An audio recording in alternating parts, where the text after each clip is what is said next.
baasa dhugaa jallattee sororsa gumee fi gumaani baasa harka dhiige qulqulleessa. Odaan mallattoo biyyaati ibsituu Oromummaati jirma tokko damee sagaleeti kanaanistuu ilmaan Oromooti.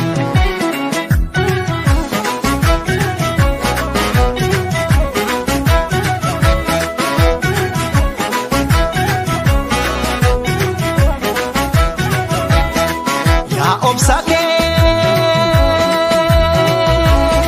Ituma difta walalan koton simura Atolake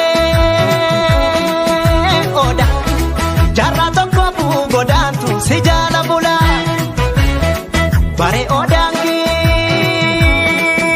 Nyaso Kunu gombo bela misaf gadisa ta'a Ilma namani Mukti Rabbilee jabbii roobu